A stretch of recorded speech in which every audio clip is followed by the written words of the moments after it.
কিশোরগঞ্জে ইসলামী আন্দোলনের মজলিসে শুরার অধিবেশন অনুষ্ঠিত। কিশোরগঞ্জ থেকে জুবায়ের আহমদ জুয়েলের পাঠানো তথ্য ও চিত্রে বিস্তারিত।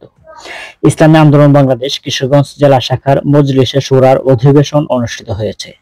শনিবার ৮ ফেব্রুয়ারি বিকেল ৩টায় সদর বাজারের শোলাকিয়াস্থ জেলা কার্যালয়ে ইসলামী আন্দোলন বাংলাদেশ কিশোরগঞ্জ জেলা শাখার সভাপতি হাফেজ মাওলানা প্রভাষক মোহাম্মদ আলমগীর হোসেন তালুকদারের সভাপতিত্বে ও সেক্রেটারি মোহাম্মদ রুকন উদ্দিনের সঞ্চালনায় প্রধান অতিথি হিসেবে উপস্থিত থেকে বক্তব্য রাখেন ইসলামী আন্দোলন বাংলাদেশ ঢাকা বিভাগীয় সাংগঠনিক সম্পাদক মুফতি দেলোয়ার হোসেন সাকি।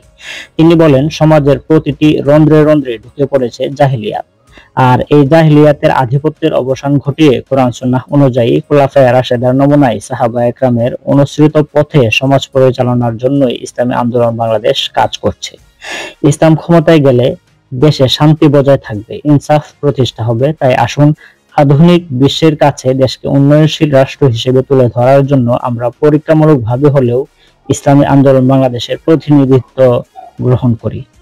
এছাড়াও বিশেষ অতিথি হিসেবে উপস্থিত ছিলেন ইসলামী আন্দোলন বাংলাদেশ ফরিদপুর বিভাগীয় সাংগঠনিক সম্পাদক মোহাম্মদ আরিফুল ইসলাম। উল্লেখ্য, অধিবেশন শেষে 2025-26 সেশনের সভাপতি হিসেবে হাফেজ মাওলানা প্রভাষক মোহাম্মদ আলমগীর হোসেন তালুকদার, সিনিয়র সহসভাপতি KM আনিসুজ্জামান খান, সহসভাপতি ABM ইমদাদুল্লাহ, সহসভাপতি মোহাম্মদ রুকন উদ্দিন ও সেক্রেটারি হিসেবে মাওলানা নোমান আহমদের নাম ঘোষণা করা হয়।